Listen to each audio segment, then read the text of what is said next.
What's your name? My name is Joseph Plant. I brought you here today to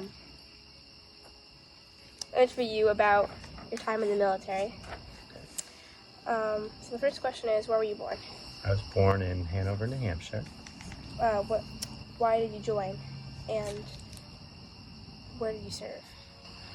I joined the military because there's a strong sense of patriotism in my family. My father and my grandfather are both in the Army.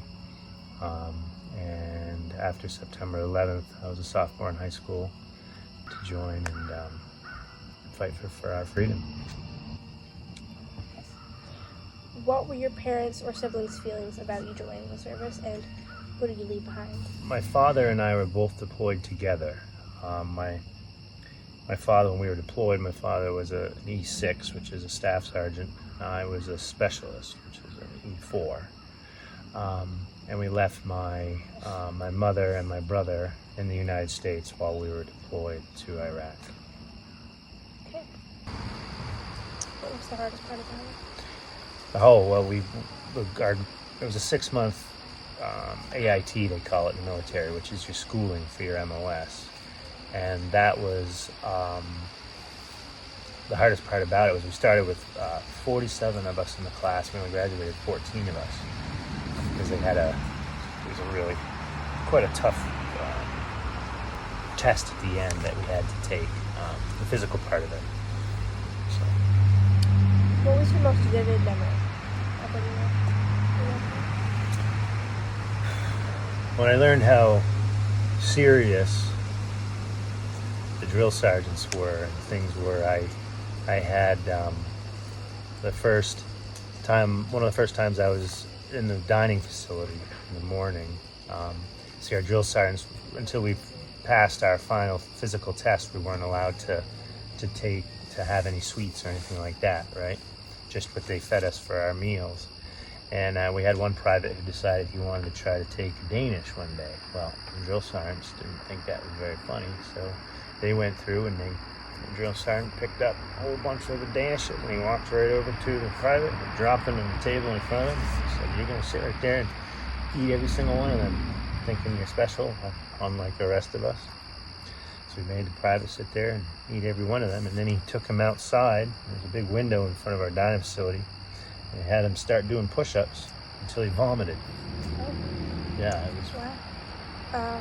What was the hardest or easiest part about your military lifestyle to adapt To Yeah. it, you mean? Like, easiest and hardest? probably for me, the hardest part to adapt to is the fact that I had to shave every day. Like, when at that point, I joined the military right when I got out of high school, and so I wasn't, I had peach fuzz growing, and then but it was just enough. Our drill sergeants would check it each morning in formation, and they would feel, and if there's any little bit, boy, let me tell you, you remembered to make sure you shave every day, and I did.